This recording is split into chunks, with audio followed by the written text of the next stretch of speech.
We're going to go now to our final interview with the author who wrote his book From Hospice Care Bed, and our surprise guest, the founder of the Author Incubator and the reason all of us are here today, Dr. Angela Lauria. Well, hey, Michelle, thank you so much for that toss. I'm so excited to be here, even virtually, and I have loved hearing your interviews with our first 14 authors.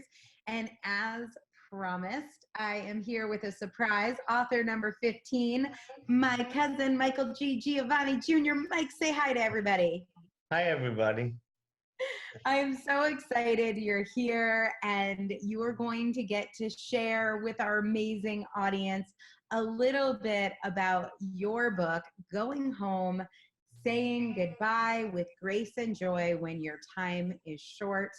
I know when I heard that you had a terminal, I was going to say sentence, but a terminal condition, and that we were going to have to say goodbye to you. It was so hard for me to hear that, and I was so scared and sad. And then when I heard about the incredible way that you were saying goodbye to everybody in our family, creating miracles, bringing people together, I knew this was a story the world had to hear. I have been so inspired by you, and I know so many people have. So let's share with people a little about Going Home, what it's about, and why you decided to write it. I try to inspire people because I knew I had a short time to live. And I needed to, instead of lay here, I needed to do actually. I talked with you one day about writing you talked about writing a book. And I started writing notes one day. And I said, before I leave the world, I'm going to do something. So as I was thinking, I was trying to get the world out. I was trying to get the word out to the world. And the only way would be doing it is probably writing a book. So I got inspired, and I was very happy that I could connect with you. So here's what I want to know. I mean, I know this because I know you because you're my cousin, but it's like your final days, you're diagnosed with brain cancer. There's so many things that would be on so many people's mind, like writing a book would be at the bottom of most people's list.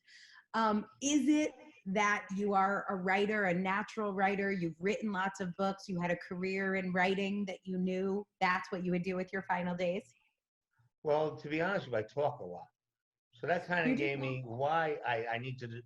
If I talk a lot, I might as well tell the world it. So that it's true, but you are definitely not someone with a background as a writer, which is what I think is so powerful about how compelling it was to get this book out.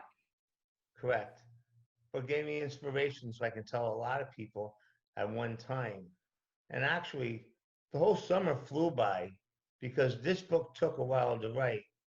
And it inspired me more and more and more.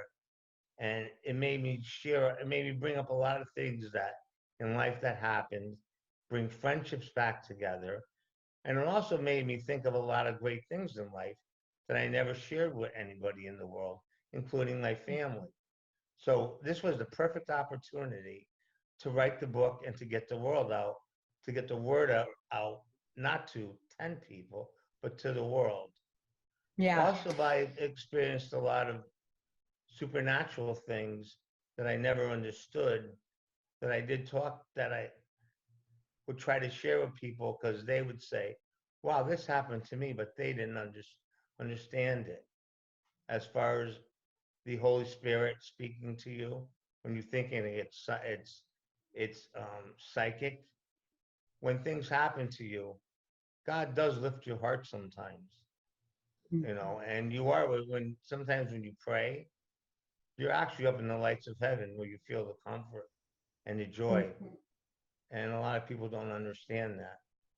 One of the first questions I asked you when I saw you after we got the diagnosis was, are you scared to die? Do you remember what you told me? No, I'm not scared to die. I actually can't wait. That's terrible to say, but I can see the lights opening up in heaven, and I know there is a better place. I feel sorry that everyone that's going to miss me down here, but I am not afraid to die. There are days I am afraid, but God will just lift me, right? He just gives me the energy and lifts my heart up. Well, It is you hard. having the energy to tell this story for our family, for the legacy that you will leave behind is such a gift. And I think so few people in their final days when they've known it have given a gift back to the world. And you've given so many gifts to our family and now just to everybody with this book that I just personally want to say thank you so much for spending so much of your very precious time left sharing these incredible messages. So thank you. Thank you. I'm so excited for you all to get this book. Michael's story is incredible, and you can find it at Amazon for free right now on the link below. And of course, this is a very personal message for me.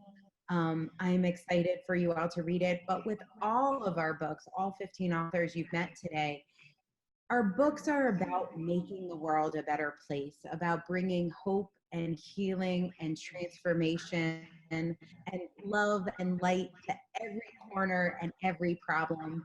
That's what we do at the Author Incubator, because here is a place where people come to make an impact. And if there's an impact you want to make with a book, we want to hear about how you can bring more hope and healing and joy and transformation with your message.